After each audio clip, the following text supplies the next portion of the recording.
This video is brought to you by Dr. Kristen R. Bromley's Guitar Method Book Series and Online Music Academy.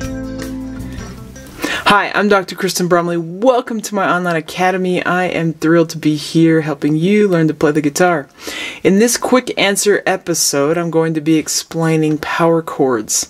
So power chords are the chords that we see in chord symbol form when we have a root note written and a number 5 next to it. So over on the right side of the board, for example, F5, C5, B flat 5, F sharp 5. So that's what the chord symbol looks like for a power chord.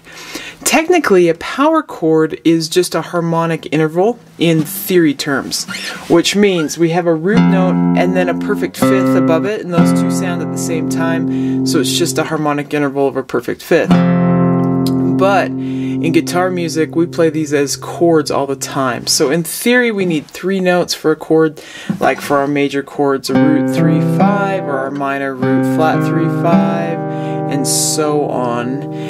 But we use power chords as chords in guitar music all the time. So let's learn these. It's really easy. Power chords are really easy. We just need to know 2 things. One, the shape that we use, and because these are movable shapes, we can move them all over the neck, but we need to know where the notes are located on the 5th and 6th strings so we know what version of the power chord that we're playing.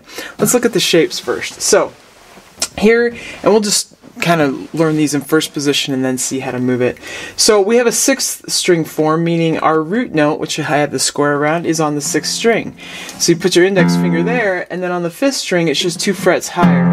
And then my index finger just sort of lightly touches the strings above that and mutes them.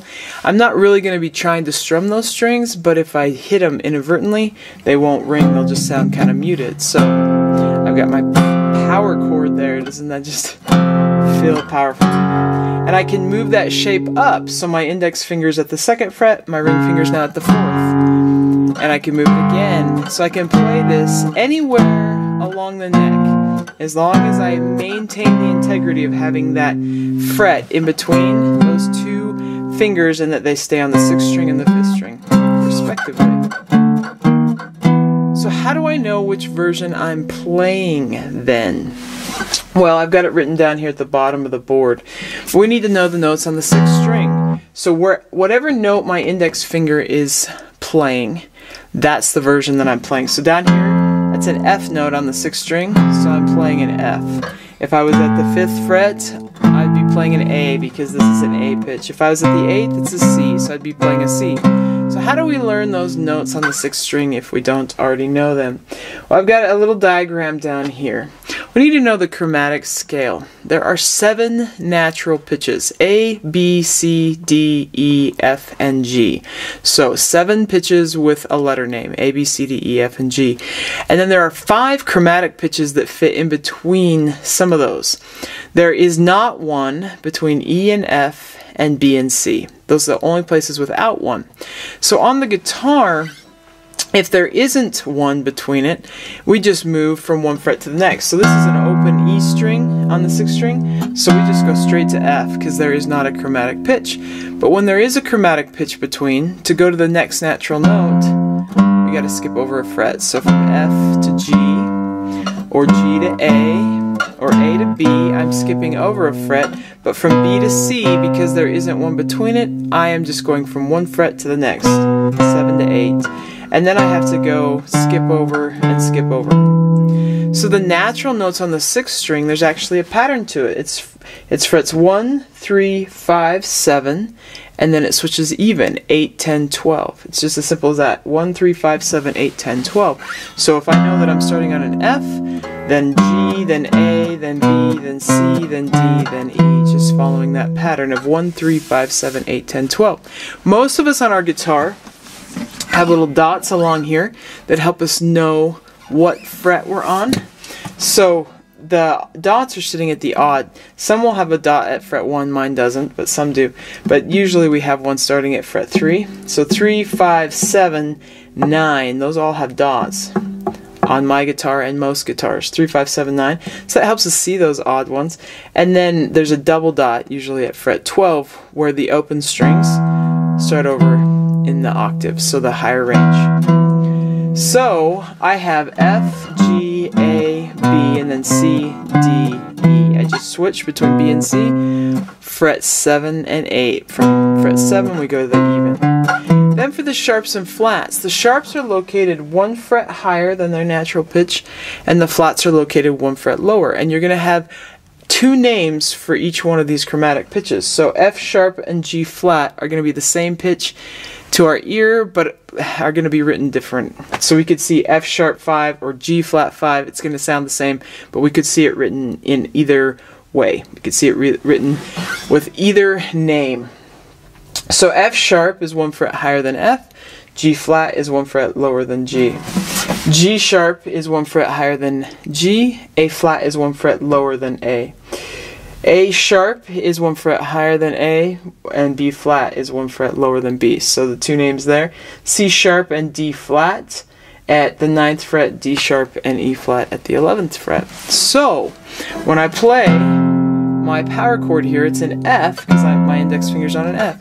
Then I move it up, we're at F sharp or G flat. Then G sharp or A flat, A sharp or B flat, B, and then C sharp or D flat, D sharp or E flat, E, and so on. It follows the same pattern after fret 12, because fret 13 and fret 1 have the same note, be an F, and so on. Now, some people, this is the most common way to play the power chord, just 2 fingers like that. Sometimes, though, we like to double that octave, double that root in an octave. So sometimes we'll just make it be that much beefier by adding our pinky on the 4th string. So that's an alternate way to play it. Sometimes I play it that way. Sometimes I just want the 2. So it's good to know both ways and decide which one you prefer in a given instance. Most of the time I play this one. Sometimes I will play the one with 3 fingers. So that one's doubling the root around that 5th.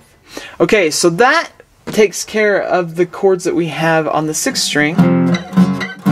We do the same thing on the 5th string. So if I'm on the 5th string, my index finger is on the 5th string at the 1st fret, and then my ring finger is at the 3rd fret, so 2 frets higher. So it's the same shape, just on a higher string.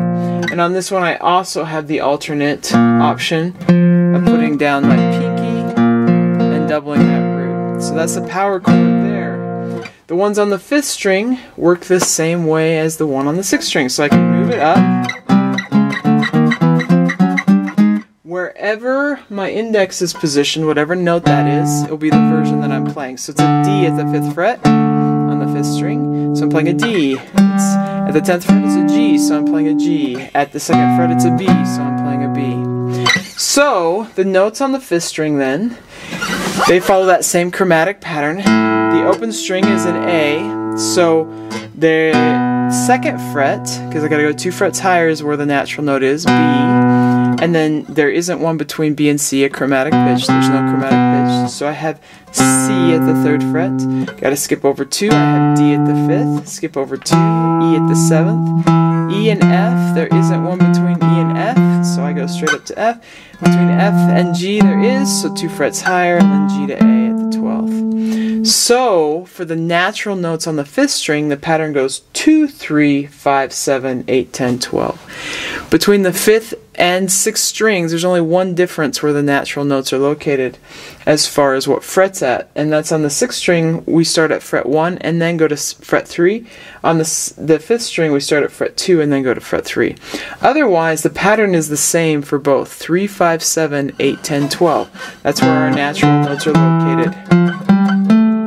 And then the sharp is 1 fret higher, or the flat is 1 fret lower. So I have C, C sharp or D flat, D at the 5th, D sharp or E flat at the 6th, E, F, F sharp or G flat, then G, G sharp or A flat, and then A. So it's as simple as that. Now I take my chord through and I've got them in memorizing these notes. And we can play power chords.